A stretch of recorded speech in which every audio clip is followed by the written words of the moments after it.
הולכת לאיבוד, ערב עם הרבי נתן זקס. אני רוצה להודות לתוכנית למדעי הדתות על האירוח שלנו בצבא כאן. שמי גילה פיין, אני העורכת הראשית של הוצאת מגיד, וכשחשבתי על איך להציג בפניכם את הרב זקס האלה, נזכרתי בעצה שקיבלתי פעם מקולגה, מרצה בכיר למדעי היהדות, שאמר לי, לעולם אל תציגי אדם באמצעות סופרלטיבי. מה ששם אותי במצב קצת בעייתי, כי איך מציגים אדם כמו הרב, פרופסור, לורד ונתן זקס, בלי סופרלטיבים? אני לא יכולה להגיד שהוא ההוגה היהודי החשוב ביותר של דורנו, אדם שכתב מעל 25 ספרים, שלימד בעשרות מוסדות, מחזיק ב15 תארי דוקטור לשם כבוד. אני לא יכולה להגיד שהוא הדובר הבולט ביותר של הדת היהודית בעולם. מי שמייצג אותנו בסנאט האמריקאי, בפרלמנט האירופי, בעשרות פורומים בין דתיים, ברחבי התקשורת הבינלאומית. ואני לא יכולה להגיד שהוא המנהיג היהודי המשפיע ביותר בזמננו. אדם שהדעות שלו בנושאי דת וחברה הותירו רושם עמוק על אישים כדוגמת טוני בלר, ביל קלינטון, האפיפיור ודלאי לאמה. בעיה. ואז נזכרתי במשהו שהרב זקס עצמו פעם אמר. סיפור סיפורים, כך כתב, הוא אחת הדרכים הטובות ביותר להבהרת רעיונות מוסריים. אז במקום סופרלטיבים, אני רוצה לספר סיפור. אנקדוטה אחת קצרה, אודות הרבי נתן זקס.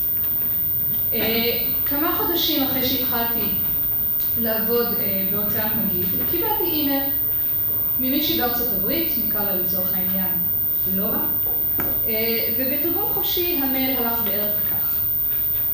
לרב זקס שלום, אני רוצה להודות לך על הספרים שלך. סוף סוף מצאתי את מה שחיפשתי מאז שהייתי ילדה. אני עכשיו יודעת מה האל רוצה ממני, לבנות בית עבור השכינה. אני נמשכת לעומק הדתי שלך, אבל לא יכולה לוותר על האמונה שלי בישו. אז בעצם אין לי בית. מה לעשות בברכה לא?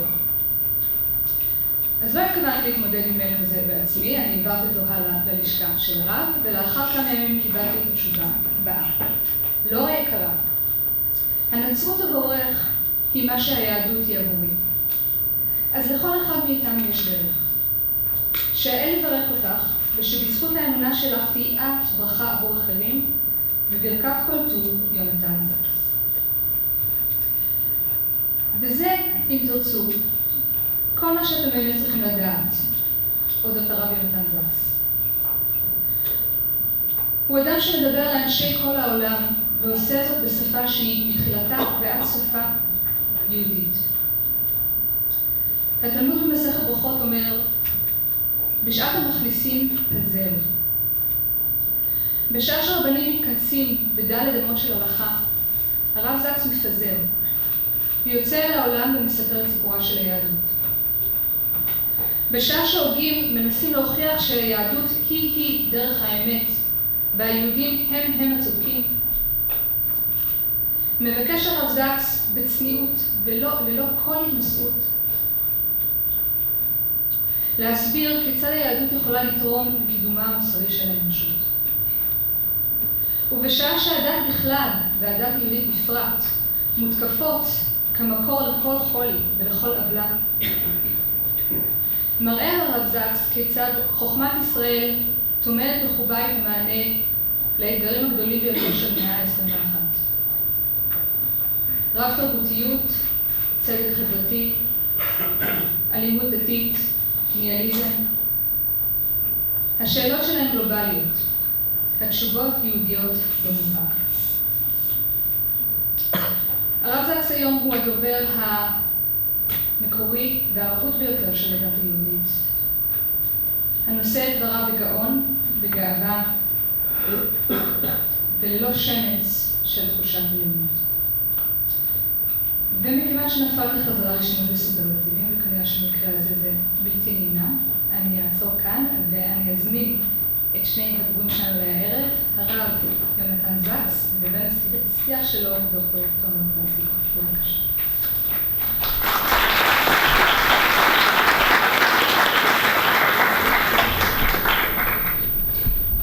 ערב טוב, שמי תומר פרסיקו, אני פה מהחוג למדע הדתות, מהתוכנית לזאת זמננו, ולא ניקח עוד זמן לפני שנתחיל בדו-שיח, רב זקס. אני רוצה לפתוח במקרה שאתה מתאר בספר השותפות הגדולה. אחד המורים שלך היה ברנרד וויליאמס, מגדולי הפילוסופים של המוסר של המאה ה-20, ואתה אומר שהפעם היחידה שהוא ערער על האמונה שלך, או הציב אתגר לאמונה שלך, היה כאשר הוא אמר לך שלדעתו אנחנו מחויבים מוסרית להיות בני זמננו. אנחנו מחויבים מוסרית לחיות בתקופה שאנחנו חיים בה. ואתה כותב בספר שאתה לא הסכמת איתו, שבהמשך ל-T.S. אליוט אתה חושב שכאשר אדם חי רק בזמן שלו, זאת סוג של פרובינציאליות. אבל אני רוצה להקשות עליך.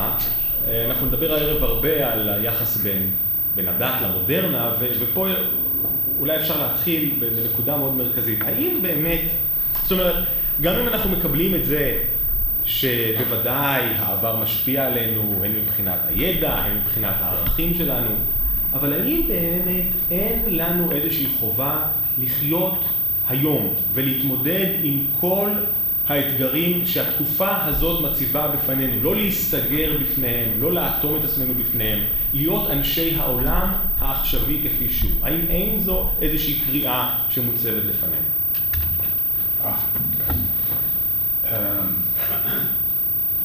First of all, I hope you will forgive me if I answer in English. Let me explain why. My English is bad. My English is bad, but my Hebrew is terrible. And I kept thinking to myself, you know, we were trying to find the way here, and you have this wonderful computer program on the iPhone called Waze. And lo and behold, my smartphone speaks much better Ivrit than I do.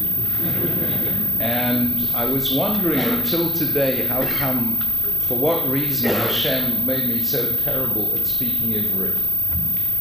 But I just now understood that if I could understand Ivrit, I would have understood that wonderful introduction, and I could never live with myself after an introduction like that. I would certainly disappoint all of you. So Baruch Hashem, I don't know what Gila said.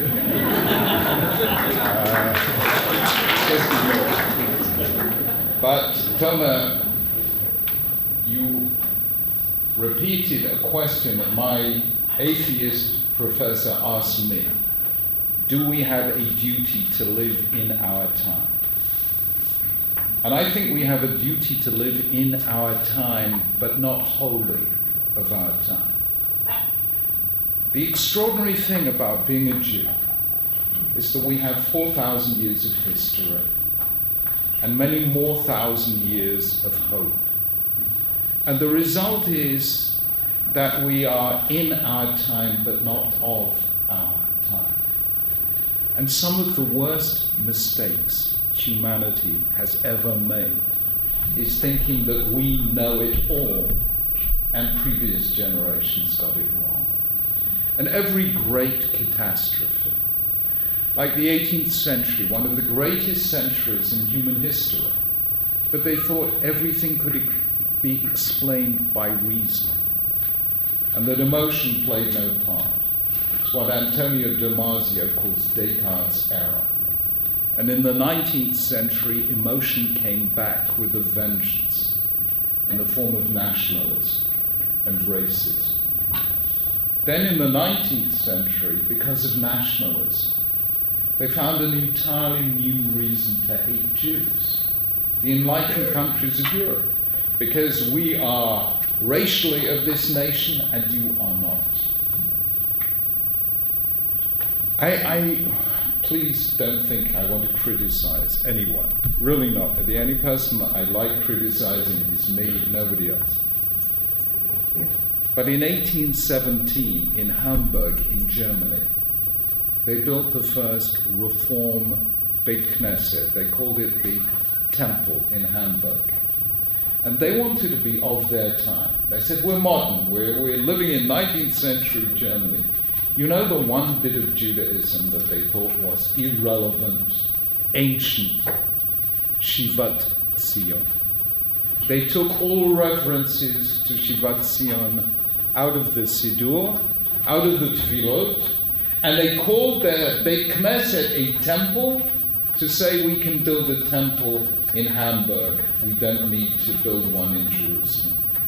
So if we are wholly of our time, we will make big mistakes. And one of the great gifts of being Jewish is that you are in but not wholly of. You can keep a distance. Yishmor et hamerchak, the critical distance. And I think today, we think we've got it all right, and I'm not sure that we have. And I think to be a Jew is to be able to be critical. I think Chazal were right when they called Abraham an iconoclast, a breaker of idols. And we have to challenge the idols of the age, whatever the idols and whatever the age. Thank you.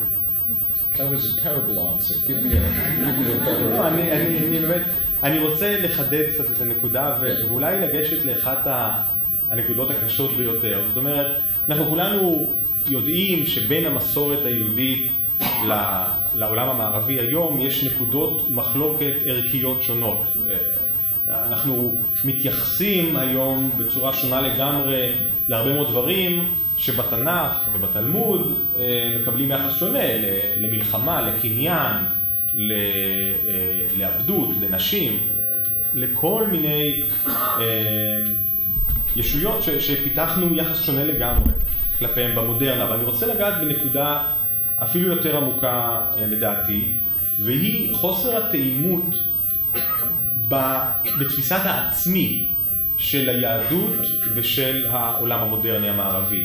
אתה כותב בספר One People, Tradition, Modernity, Jewish Unity, אתה כותב, אני מתרגם, שנראה שהמודרנה והמסורת היהודית נמצאות בקונפליקט ביחס לתפיסות העמוקות ביותר שלהן לגבי העצמי. והכוונה שלך היא שהמודרנה מביאה תפיסה על פיה לעצמי יש ציווי להיות נאמן לעצמו, להיות אותנטי, לבטא את עצמו, להיות, לדעת למה הוא מתחבר ולמה לא, ולפעול לפי זה. זה איזושהי קריאה מוסרית, יש פה איזשהו אתוס אינדיבידואליסטי, אבל גם שמבקר מאוד את העולם הפנימי שלנו. העולם הפנימי שלנו הופך למקור של משמעות, למקור של סמכות ולמקור של זהות. ואנחנו יודעים שהתפיסה המסורתית היהודית לגמרי שונה מזה. אתה כותב שם באותו ספר, היהדות רואה, אני מצטט, את היחס שלה לעצמי כיחס של הצייר לציורו. כלומר, המסורת תופסת את העצמי כחומר גלם שהיא צריכה לעצב אותו. ההלכה ההטרונומית באה מבחוץ ורוצה לעצב אדם מסוים, עבד השם, איך שלא, צדיק. האם כאשר אנחנו בני המודרנה, בני המערב המודרני, איך אנחנו יכולים ליישב את הסתירה המאוד מאוד בסיסית הזאת? והאם אם נהיה נאמנים אך ורק למודל ההלכתי של ציווי אטרונומי שמעצב את העצמי, לא נבגוד באינטואיציות הכי עמוקות שלנו, בעצמיות הפנימית שלנו. I think in many ways, modernity has brought us great benefits. I think we take women much more seriously and much more appropriately than we did in the past. I think we're more tolerant today than we were in the past. And yes, self-expression is very important, but it can't be the only thing about us. Wittgenstein said there is no such thing as a private language, a language that only I speak. And Aristotle understood perfectly well that we are social animals. The Darwinians understand this very well. Charles Darwin himself understood this. And the result is that today if I were to ask what is the idol today, it's not political ideologies, it's not nationalism, it's the self. Do you have this expression in Hebrew? We call this in English a selfie. You take a photograph of yourself. We call this in Hebrew a selfie. A selfie. So I once said, people don't understand that rabbis sometimes make jokes. I think HaKadosh Baruch Hu sometimes makes jokes. I think the universe may be one of his jokes. But so I made a joke once about, Gadol Ador Nifta, Steve Jobs. I said Steve Jobs came down Mount Sinai with 2 tablets in his hand, iPad 1, iPad 2. And I said, everything is I today, iPod, iPad, iPhone. And we worship the I, the Anochi. And at least 1 million Steve Jobs fans were outraged. And I tried to explain to them, this is a joke, guys, this is a joke. But apparently you don't make jokes about the holy Steve Jobs. So אני מתנצל, אעשה תשובה. But what happens in the West today? I'll tell you what happens in England today. Half the children in England that are born today are born outside of marriage. Fewer people are getting married. 40% of those marriages end in divorce. Community. People don't really have communities anymore. They have, again, I don't know what this is in Ivrit, flash mobs. You know what that is? We'll all demonstrate out, it's great, it's wonderful, but communities with a hemshechiyut, with continuity. I don't think we know how to handle relationships anymore. And that is why we've taken the I too far. There was a Catholic historian, there is a Catholic historian called Paul Johnson, who wrote a book called The History of the Jews. Do you know about this book? It's a beautiful book. So I once asked Paul Johnson, you as a Catholic spent years studying Judaism. What impressed you most about Judaism? He said there have been cultures in history like the West today, or like 3rd century pre-Christian Greece, or Rome in the 1st century, that were individualistic cultures. And there were other cultures like Soviet Union that were collectivist cultures. He said Judaism is the only culture I know that has managed both. To value the individual and at the same time to value the community, the people, the collective responsibility. What he, as a Catholic, was saying, you and I know, as the saying of Hillel.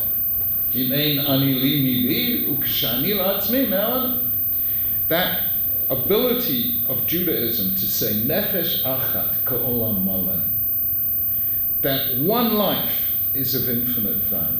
And each one of us, as the Baal Shem Tov said, is an ot b'Sefer Torah. So one ot is missing, the whole Sefer Torah is pasul. So Judaism values the individual, but at the same time we value the things that bind us together as families, as communities, and as a historically extended people.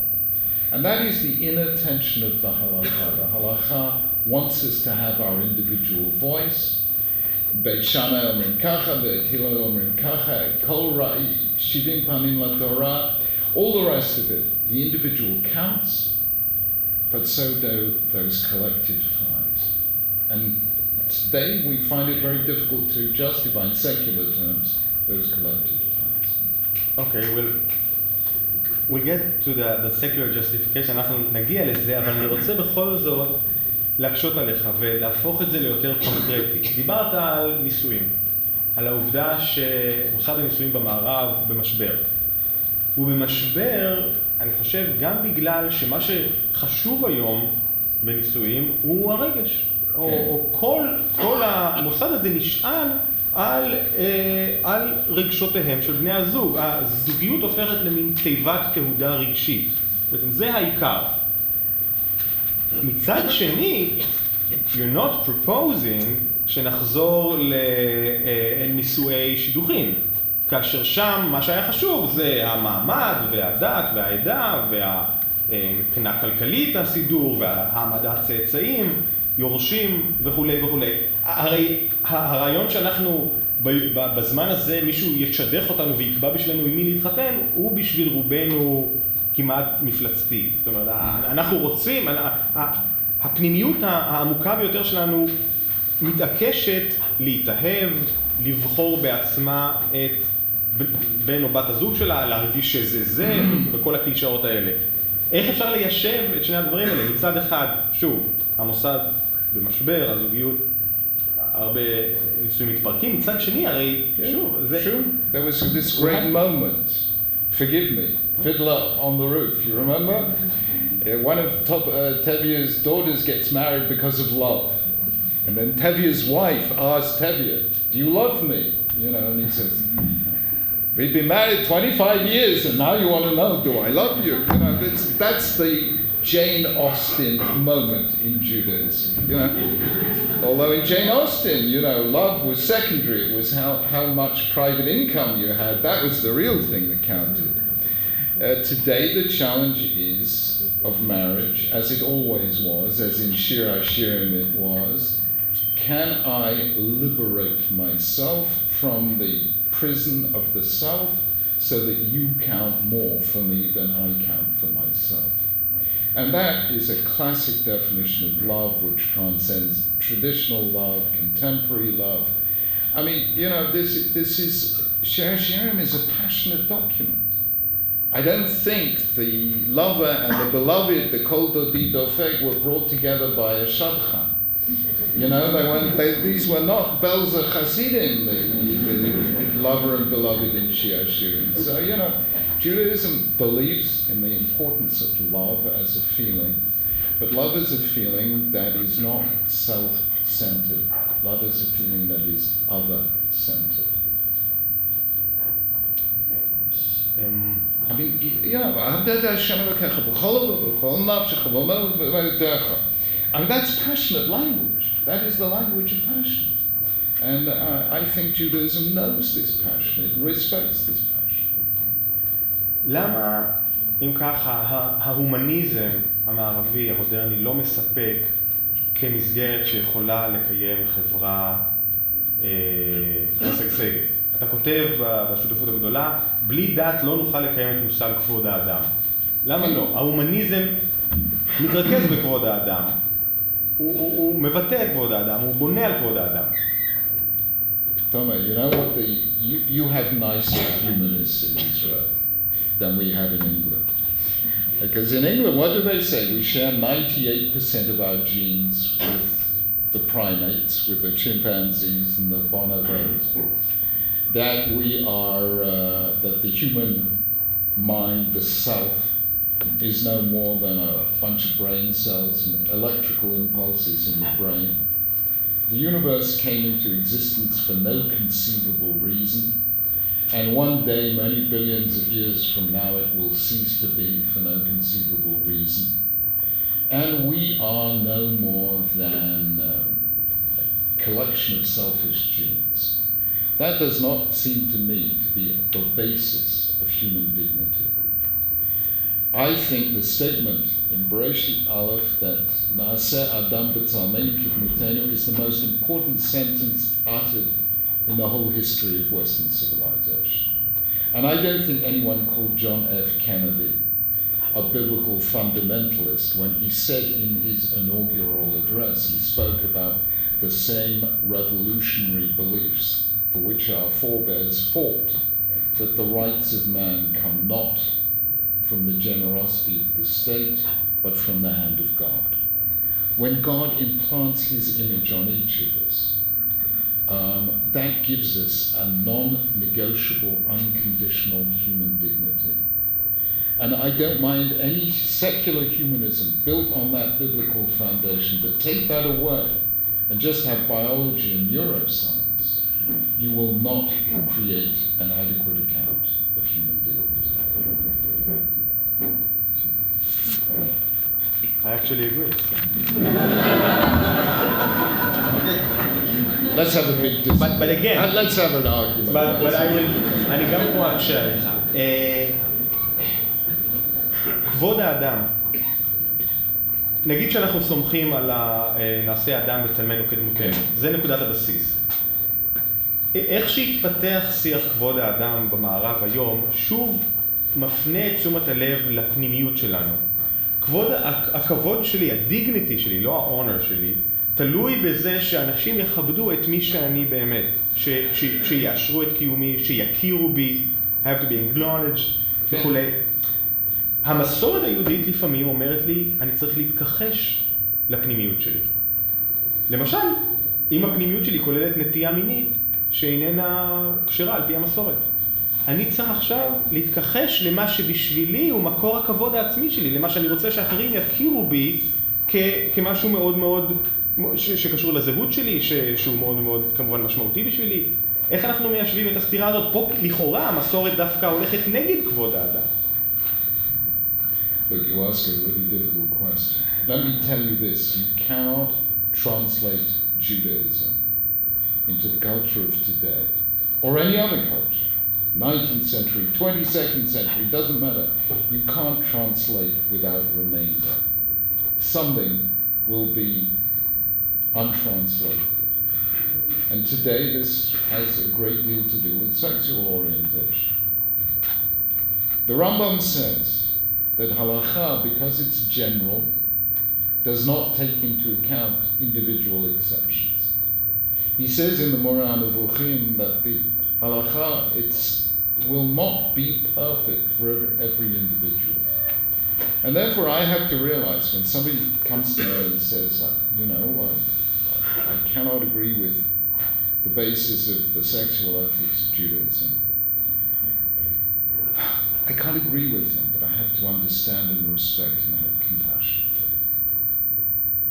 And I have to recognize that here it is. Here's a living, breathing human being whom I cannot just dismiss, be mavater. I have to acknowledge there's something in him that I can't translate into my Judaism. So I say to him, this is one mitzvah that you will not keep. And there are many mitzvot that I don't keep. And HaKadosh Baruch Hu accepts us. Because, says the Rambam, if we only do in our whole lifetime one mitzvah, me'ahavah, we have a share in the world to come. So I cannot condemn that individual. I have to respect that individual, and there is a tension for me because I do believe in Jewish sexual ethics, but they are very, very out of key with today.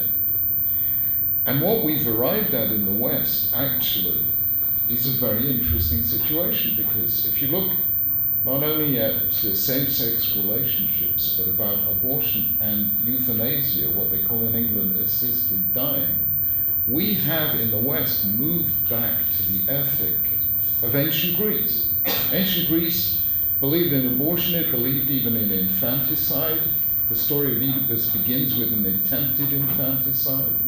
Euthanasia was accepted, the right to end your life when you want to, by every single school in 3rd century pre-Christian Greece. The Stoics, the Cynics, the Skeptics, the Epicureans, they all believed, you can end your life at your own choice. And homosexuality, especially between adults and children, was an accepted element of Greece. And I think that was one of the difficult moments for Judaism. That's what Hanukkah was about. That's what, are we mityavnim or are we Yehudim? And I can understand that there are a lot of people who are caught and conflicted and confused. And I don't pretend that it's easy for everyone to accept everything about Judaism. So I say to them, accept as much as you can. And I leave judgment to HaKadosh Baruch Hu. I don't presume to judge. אז בעצם, אם נחזור לשאלה שלי, אתה משלב בין הגישות. אתה כן, you will dignify this person, בהכרה שלך, באישור שלך של מישהו ומשהו, ואתה מוכן להיות סובלני לזה, ומצד שני, אתה לא תסתה מהקול המאוד מאוד ברור של המסורת, שאומר, אני לא מקבל את זה. I believe that Judaism said that the union of man and woman and child is the paradigm, it's the holiest thing that we have. Judaism was the first religion to think of God in terms of love. It was described as a marriage by every Navi, Ve'erastichli, Ve'emunah, Ve'erastichli, etc., Ve'erastichli L'olam. Isaiah spoke the most passionate theology, that was love poetry. And I think this is one of the most beautiful ideas of Judaism, that it is the love for the biological other that brings new life into the world. And I don't want, that is something that has been proved in generation after generation for 40 centuries. We are the civilization that took marriage and love between man and woman as the basis of our even thinking about HaKadosh Baruch Hu. So I think that today, in a sexual relationship in which anything goes, is actually a regression to a form of Greek culture that existed a long time ago. We've come back to it, but I don't think it's going to last. I don't see it as lasting. But you've touched me on a very difficult point. Okay. You know, I wish I could easily... אז נעבור לנקודה קשה נוספת. בוא נדבר על התאיזם. בשותפות הגדולה אתה כותב שמשמעותה של מערכת נמצאת מחוץ למערכת, לפיכך משמעותו של העולם נמצאת מחוץ לעולם. זאת הייתה המהפכה של המונותאיזם האברהמי, סוף ציטוט. העולם מקבל את משמעותו ממה שמחוץ לו, האל המונותאיסטי שברא אותו ושנותן לו חוק. Tell me, I didn't say that. Wittgenstein said that. I agreed with him. כן, אתה, במקום אתה מביא את שמו של... If you studied philosophy at Cambridge, he was the Gadol Hador, Wittgenstein. He said it, it's law. Also connecting us to that former question, but it doesn't matter. It's another matter. אבל אתה מתוך כך, אתה מסיק שקיום אתאיסטי הוא קיום ללא משמעות, כי אין לו נקודה חיצונית לעולם. עכשיו, במקומות אחרים אתה אומר את זה, ואני רוצה להדגיש בכל זאת את המשמעות של הקיום האתאיסטי, והמשמעות היא אתוס שלם שמבוסס על גבורה, על אומץ, על הנכונות להתמודד בעיניים פקוחות עם חוסר המשמעות, על הנכונות להישיר מבט לעולם ללא אלוהים, לעולם של חומר, לעולם שבו אין תקווה ואין נחמה. זה אפילו סוג של גבורה טרגית, אם נזכר בטקסטים של אלבר קאמי. יש פה אתוס שלם שהוא בהחלט נותן משמעות לחיי האדם. הוא בהחלט אומר, אני אדם בוגר, אני לא מוכן להאמין בסיפורים. מה דעתך על האתוס הזה? למה זה לא, או כן, מספק? זה מספק. It's great. You want to be that miserable? Please go ahead. But, you know, if I had Albert Camus or Jean-Paul Sartre being existential with me, I'd say, Zaga l'chaim, let's drink a whiskey and you cheer up. It wasn't only me who said life without God is meaningless. Freud said it. Einstein said it. Even Bertrand Russell said it. The meaning of life is the religious question. And therefore, the people who embraced atheism did ultimately embrace nihilism. They had a tragic greatness. They recognized that life has no meaning, no purpose, but we endure. And of course, Albert Camus was right when he said, if you believe that life is meaningless, the only serious philosophical question is, why should I not commit suicide?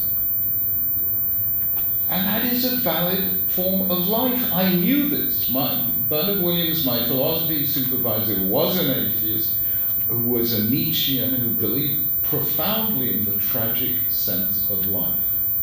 And Judaism is the eternal alternative.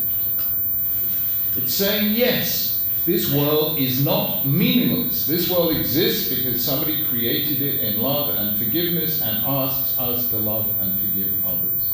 It has a purpose. Human life has a dignity. We are the image of God. Therefore, we have to respect other people's image of God. This world can have order and freedom together if we respect the law of God, and so on.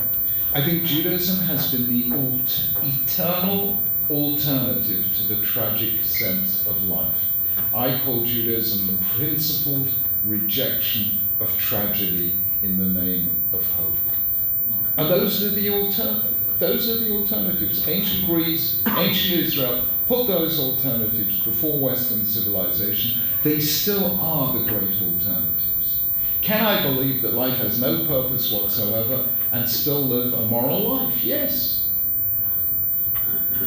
The thing that fascinated my supervisor was the painter Paul Gauguin, who leaves his wife, his children. He was a stockbroker in Paris, goes off to Tahiti, he paints, and Bernard Williams thought that this was a challenging moral example. I thought it wasn't a challenging moral example at all. I think Bernard Williams was confusing ethics and aesthetics. You can be a great painter, but you can be a pretty third-rate husband if you leave your wife and children to go off and paint. So I thought that Gauguin did the morally wrong thing, but maybe for him the existentially right thing. But I do think that no civilization has ever lasted for long on the basis of a tragic sense of life. אוקיי, אני רוצה לחבר את התשובה הזאת שלך לתשובות הקודמות על החשיבות החברתית של הדת. ובאמת בשותפות הגדולה, you make a great case, אתה פורס את המצע בצורה מאוד רהוטה ומעמיקה על החשיבות החברתית של הדת. אבל אתה לא נוגע שם בשאלה מאוד פשוטה.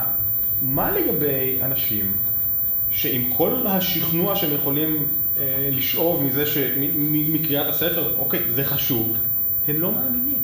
הם לא מאמינים, זה נראה להם לא רציני, זה בלתי אפשרי בשבילם לקבל את הסיפור לא על בריאת העולם, או קיום האל, או מעמד הר סיני, זה פשוט לא, או צליבתו של בין האלוהים ותחייתו, זה לא הולך בשבילם.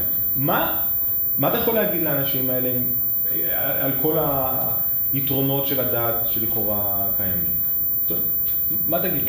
Can I tell you a story? Classical music. My late father, Alav Shalom, loved classical music.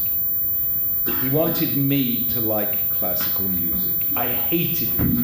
I'm a child of the 60s. I grew up loving the Beatles. I want to listen to classical music. So what did he do? He took me 3 times in a row to hear Tchaikovsky's 1812 overture. You know this overture? It's very loud, it's very noisy, and at the end, in the Albert Hall at the top, somebody fires a cannon, and you jump out of your seat. And even for a kid as tone deaf as me, this was exciting. He found a little piece of classical music that even a kid would love. So through Tchaikovsky, I moved to Shostakovich, to Bartók, and then I came to Beethoven's string quartets. I don't know if you know Beethoven's string quartets, but towards the end of his life, Beethoven was up there in Atzilut. He was, in touching distance of HaKadosh Baruch Hu. Some of the most spiritual language ever written was written by Beethoven at the end of his life. Now, let me give you a Jewish example here. It is in a certain South American country, I will not name it. There was a Jewish community where almost all the members were secular. This was a community of secular Zionists. And all the real Zionists left and made Aliyah. So the ones who were left were saying, Lama anachnu Yudim, we're secular Zionists, but we're not living in Israel, so why are we Jewish at all? And they weren't sure, why should we continue to be Jewish? So they came up with a social explanation. Let's be Jewish to have a community together. So they made the decision they would make Kabbalat Shabbat together, but strictly as Chilonim. So they would sing, but they wouldn't believe. So every week they did Kabbalat Shabbat with Shlomo Carlebach Nigunim, and little by little by little, Shabbat had its effect on them, and they started believing. I mean, I know it's very sad, but they started believing. So they started learning a bit more and keeping a bit more, and then they did the crazy thing. They employed a rabbi. So now, hem maminim b'nei maminim. But they started off deliberately by saying, no, we're just doing this as a cultural phenomenon, not as a religious one. Do I expect somebody who never heard classical music to love it immediately? Do I expect somebody who never really engaged in inhaling Yahadut to believe that there is a God, that there is divine providence? No, you need to experience it first, and then there are certain things that you can only understand by living them. You can only understand what it is to write by writing. You can only understand what it is to lead by leading. You can only understand what it is to believe by doing the things that believers do. And I don't think there's any other way. It's a Christian thing to say, first I've got to believe, and then I'll keep. We said, Na'aseh v'nishma, we said, we were existentialists. Let's do the deed. And then we'll say... Behavioristic. You want? Yeah. So that's what I'd say. Don't believe, just Zog L'chaim, make Shabbos, and then fine. And you turn around and there are two Malachei Sharet accompany you to shul, and then you believe. Amen. Yes, אוקיי. דיברנו על אתאיזם ודת כמוסד חברתי, ואני רוצה לדבר על סוג נוסף של דת. כן. בדיוק לפני שבועיים התפרסם סקר של מכון פיו בארצות הברית, כן. שהראה צמיחה מאוד מאוד משמעותית במה שנקרא שיעור הנאנס, האנשים שלא מזדהים עם שום דת מסוימת.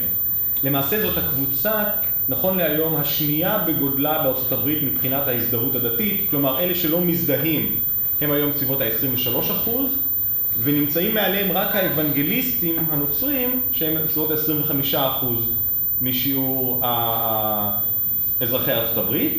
מתחתיהם הקתולים, הפרוטסטנט, מיינליין פרוטסטנטס, כמובן היהודים הם מיעוט קטן.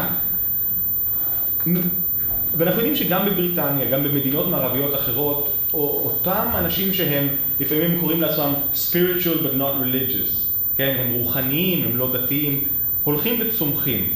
אם אפשר לקבל את התייחסותך לדת מהסוג הזה, מה דעתך על מין דתיות מאוד פרטית, מאוד פנימית, הרבה פעמים חווייתית, שאיננה שייכת לשום זרם, אבל מצהירה שהיא מאמינה, יש לה אלוהים, יש לה מסע רוחני שמוביל אותה?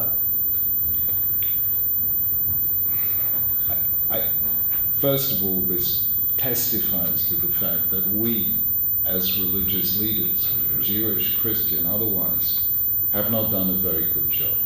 We really haven't. We haven't spoken to young people. We have spoken in a language that's very out of touch with where people are. I tried in Britain to do it a little differently, and I think to some extent we succeeded. And it's interesting that the way I did it in Britain was actually I did a lot of broadcasting and writing for non-Jewish audiences. And that forced me to speak to people without any presuppositions. You know, if I'm speaking, whenever I broadcast for the BBC, I was speaking to an audience 99.5% of which wasn't Jewish. The 0.5% that was Jewish, I knew would disagree with everything I said. In fact, we once had, a few years ago, we were lighting Hanukkah candles in 10 Downing Street, and one of the government ministers said, I agree with everything the chief rabbi says. And if that doesn't prove I'm a Gentile, I don't know what does. So, I was forced to speak to people where Ba'asher Hem Sham, where they actually are. But I don't think all of us have done that as religious leaders, and we've lost the youth. The people who really speak to youth are the people who make Star Wars and Lord of the Rings and so on. People have a very strong moral sense. People have a very strong spiritual sense. And that's what we're seeing in America. It's a spiritual sense that can't find a home somewhere. But it's very real and it's very significant, and I love this very beautifully. When I mentioned Beethoven, or when you read the poetry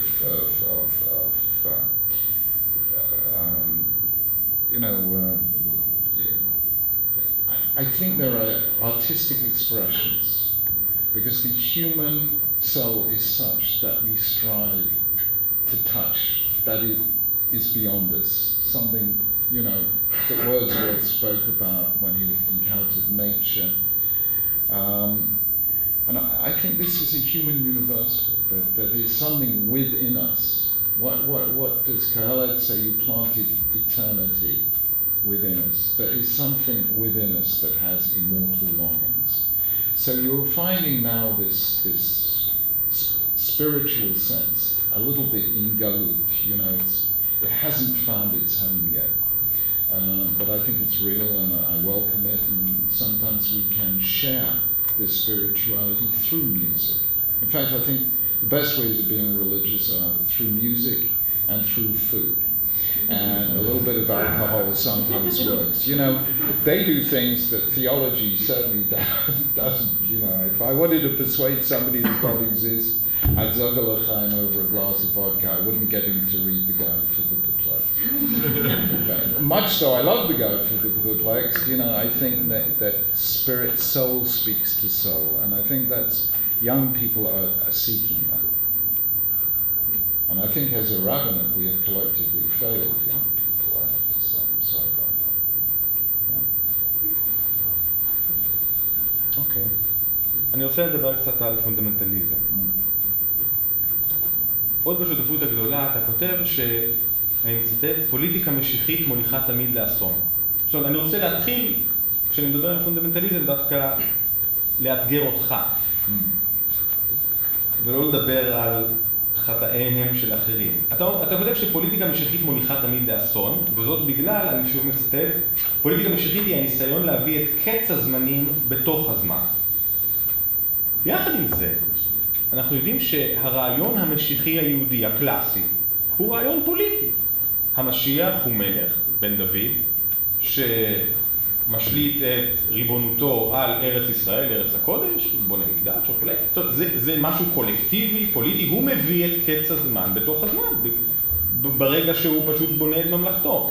האם אתה לא בעצם שולל את הרעיון המשיחי הבסיסי של היהדות, כאשר אתה כותב? Judaism is political. Yes, we believe in a just society, in a compassionate society. We believe in a society in which everyone is included, where everyone feels they have dignity. This is a very, very important element of Judaism. The question is, do we do this within normal politics, or do we try and do it within supernatural politics? The Rambam is very clear in his letter to the Chachmei Marseille, that was only published in 1929, but it's a very important letter, that the Bar Kokhba rebellion failed, the Great Rebellion against Rome failed, the Bar Kokhba rebellion failed, and that was Messianic politics. Rabbi Akiva believed that he was Mashiach, and the Rambam writes this in Hilchot Melachim. That Bar Kokhba was Mashiach. That Bar Kokhba was the Mashiach, and that you can't fail. If God is on your side, you can't fail. Now, we know that kind of messianic politics has been disastrous for Jews 2,000 years ago. It's currently disastrous in the world of Islam today. It's very, very messy. ISIS is a very messianic form of politics. It's always, there is Exodus politics, which works through human beings and human nature and the normal course of things. And there is supernatural politics that says if we do the things that are daring enough, then God will make sure we cannot fail. And that is Messianic politics, and that is very dangerous, and it doesn't matter who does it, it ends in disaster. אז אתה מוסיף פה משהו, אתה אומר, זה לא רק העניין שהביטוי הדתי מתגשם בהיסטוריה, וזה מה שמסוכן, אלא הביטחון הטוטלי, אולי הדטרמיניסטי, בתוצאות של המאמצים הארציים שלנו. זה מה שמסוכן. כן, כן, כן. זה מה שמוביל תנועות משיחיות בעצם לאסון. לא עצם זה שהם מנסים לבנות ממלכת כהנים וגוי קדוש, חברת מופת. I call that normal politics. I call that Exodus politics, and it's great stuff, and it's wonderful, and it means that Jews have always been, religion in the ancient world was a very conservative force. Judaism created it as a revolutionary force. The most revolutionary idea in religion is that the supreme power intervened in history to liberate the supremely powerless. That is Yetziat Mitzrayim. That is Pesach. And ever since then, Jews have been on the side of those who want to see a society where human dignity is honored. And that is a challenge for every age and every political system. And that, if you call that Messianic politics, then that is good Messianic politics. It is the deterministic belief that God is on your side, therefore you can't fail kind of politics that is always disastrous. And we have to take a stand against it, even though very good people have been misled by it. And Rabbi Akiva, but we paid a price for that was so profound that we have to guard against it. I just think we've been there around for a long time and we know these things. Yeah, we have some experience with it. Yeah. אוקיי, עכשיו לפונדמנטליזם עצמו.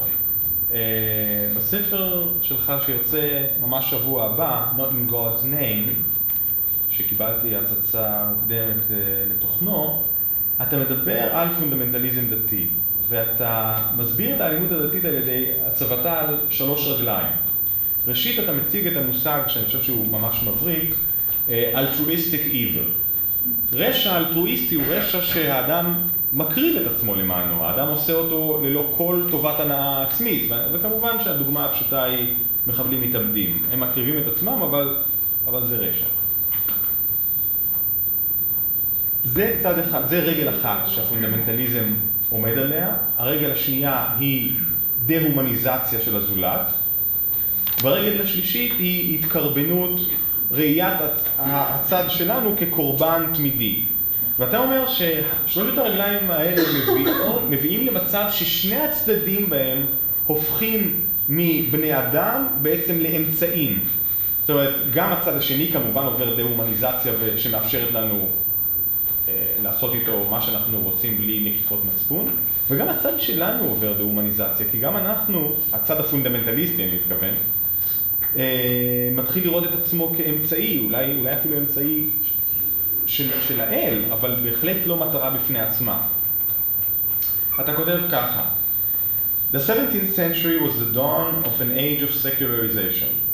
The 21st century will be the start of an age of desecularization. אנחנו בפתחו של עידן שהחילון בו לא רק נבלם אלא נסוג לאחור.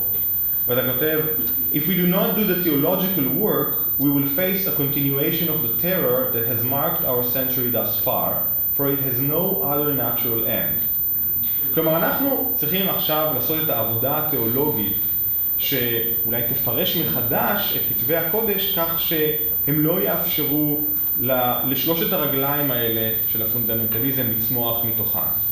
ואני קודם כל, חוץ מלשאול איך עושים את זה, אני גם רוצה להצביע על מתח מסוים, שהרי אם אנחנו עושים את זה, האם אנחנו לא בוגדים בעצם באיזושהי צורה במסורת? האם אנחנו לא מאלצים את המסורת להתכופף בפני הערכים שלנו, הערכים שוחרי השלום, הומניסטים, מכבדי זכויות אדם שלנו?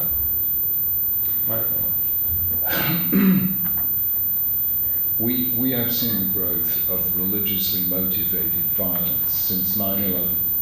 We saw it since before then, but it's now become a major, major destabilizing effect in the politics of the Middle East and beyond the Middle East. It is unbelievably dangerous.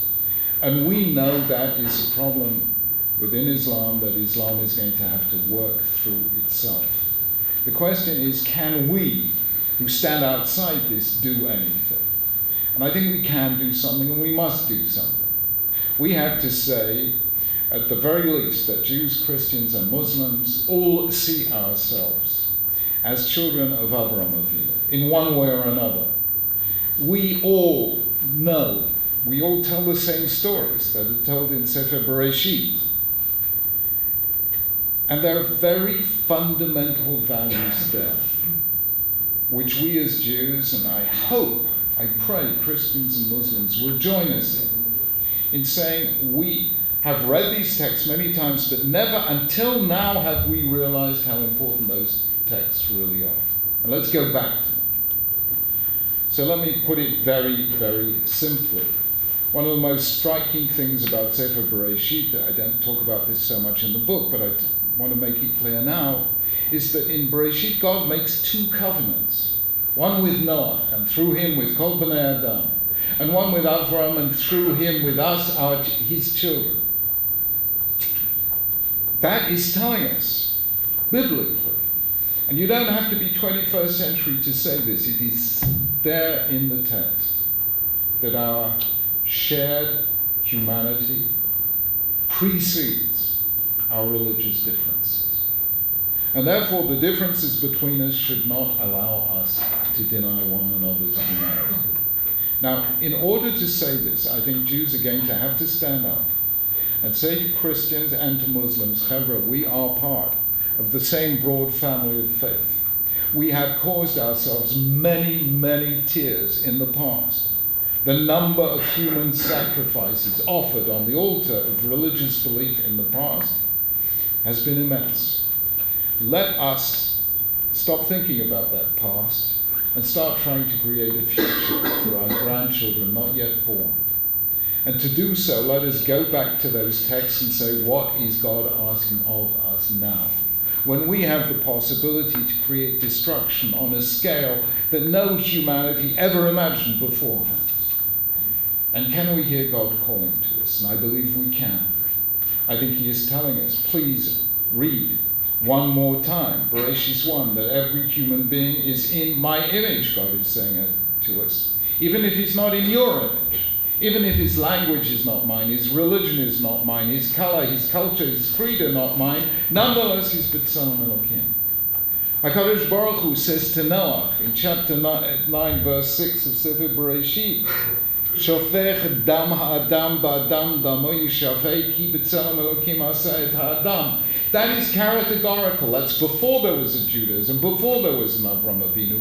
Don't tell me you can kill innocent people, you can behead aid workers, set fire to Jordanian pilots, sell young girls as slaves, or turn 10-year-old children into suicide bombers, and tell me that God actually is giving a blessing to that. That is not Judaism, that is not Christianity, that is not Islam, that is not Abrahamic monotheism.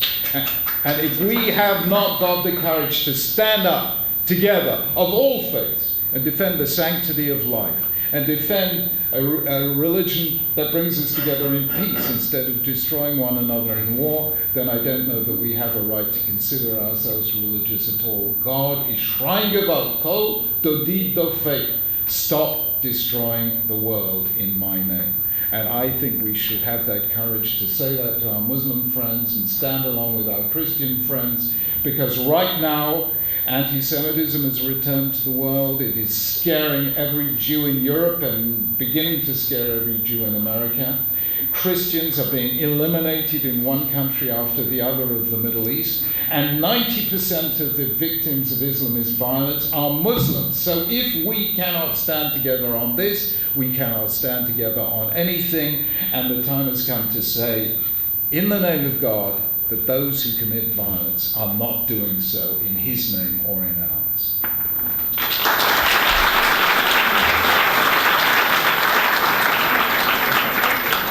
בעצם אתה אתה הולך למקור הדתות, בספר בראשית, למקור המונותאיזם, ומשם אתה לוקח את הערכים שאמורים להכתיב למונותאיזם.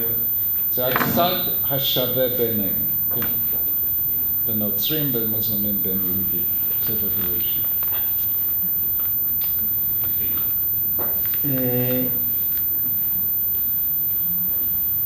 שאלה אחרונה. הגיע הזמן קריאה שש. נכון, אנחנו מתקרבים מאוד לסיום. אני רוצה בכל זאת לשאול אותך עוד שתי שאלות, והן יכולות להיות קצרות. שאלה ראשונה, אתה מדבר הרבה על הדת, דיברנו הערב הרבה על הדת. אני רוצה לדבר יותר על הממד האישי, ואולי מה שנקרא רוחני יותר. איך אתה מתייחס, אתה בעצמך מתייחס לקבלה, לחסידות, לפרקטיקות רוחניות, לדרך רוחנית, לאיזשהו מגע אינטימי יותר עם האל, לבד מההלכה. I'm mystical. I came to Judaism because of the friendship I developed with the Rabbi Menachem Mendel Schneerson, the Lubavitcher Rebbe. The first book I wrote was a translation of his Zichot. I love Chassidut. I learned in Kfar Chabad, just 5 miles and 2 centuries from here. And, you know, I resonate to the mysticism of Rav Kook, Zitzal, the first Rav Kook. Beautiful, beautiful thing.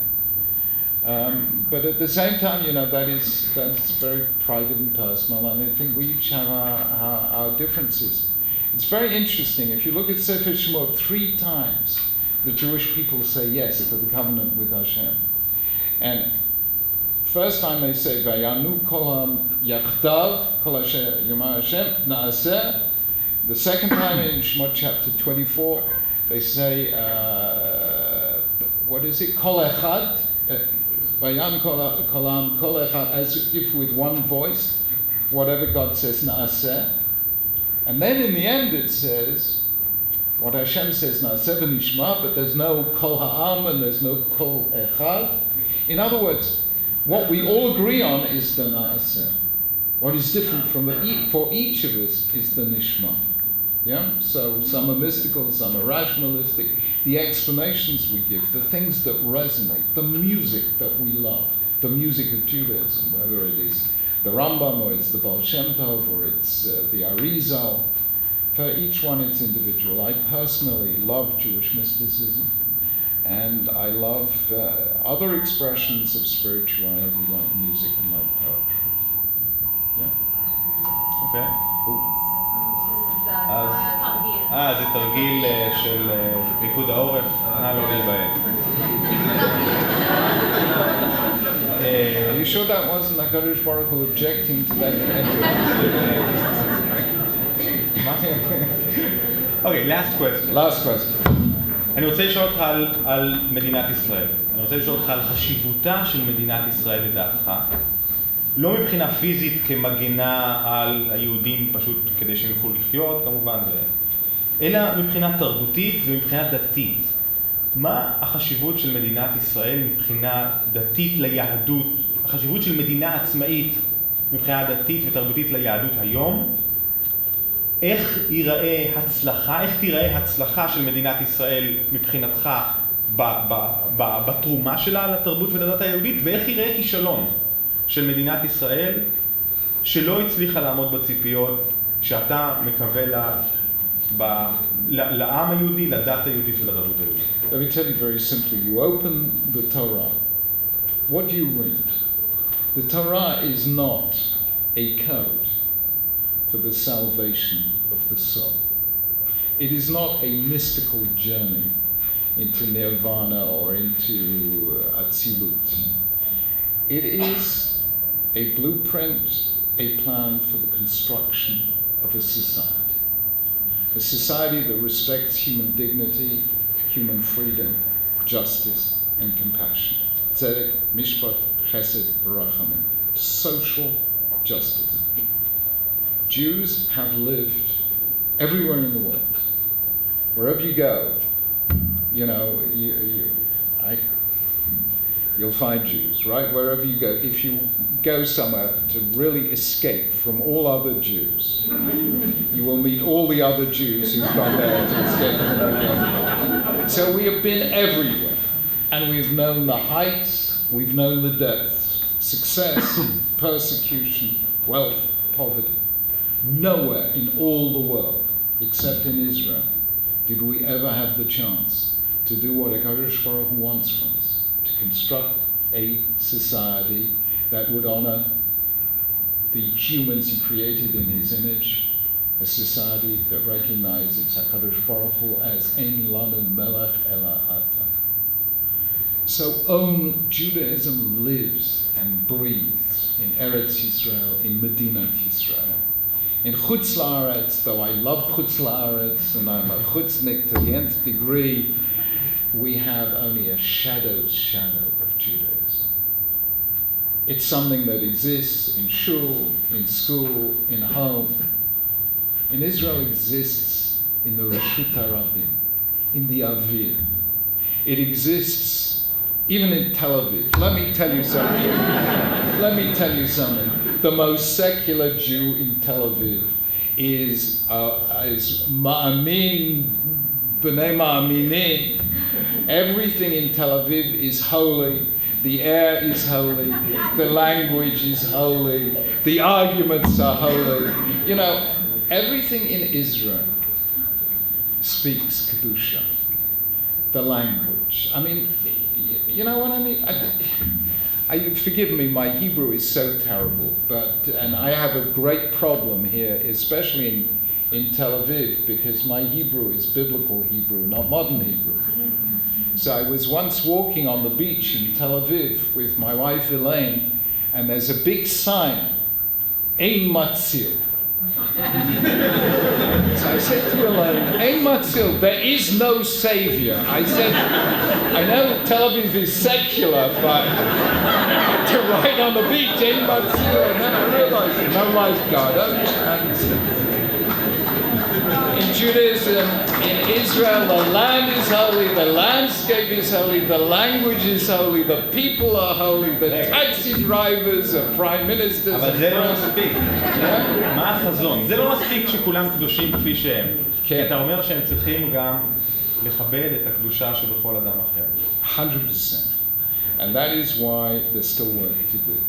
There's still poverty in Israel. We believe that human equality is best had by making sure every human being has access to education. There needs to be more money spent on education in Israel. There is too much of an income gap within Israel. And we have to realize that tzedakah, tatzil mimavet, that people have to, you know, we need, do you know what we need in Israel right now? We need nevi'im.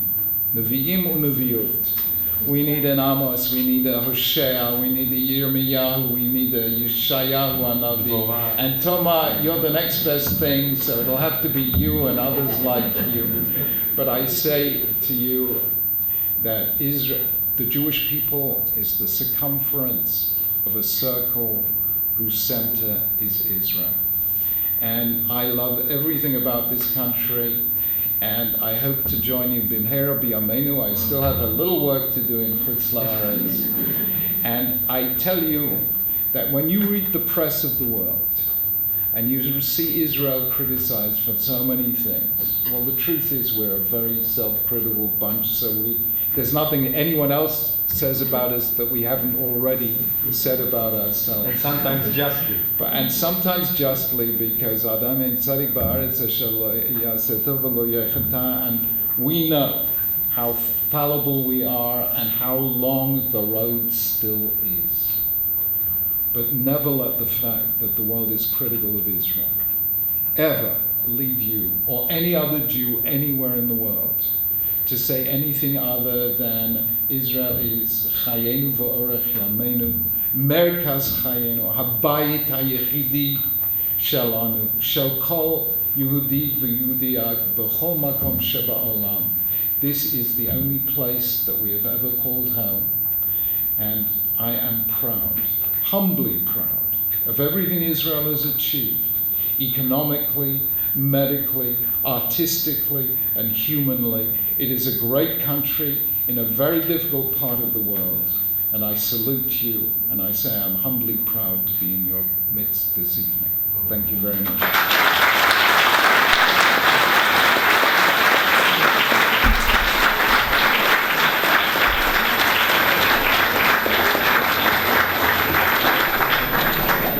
תודה רבה רבה לרב פרופסור לורד זקס, שגם יחתום על ספריו בחוץ, ומי שירצה, נראה לי הרבה. תודה.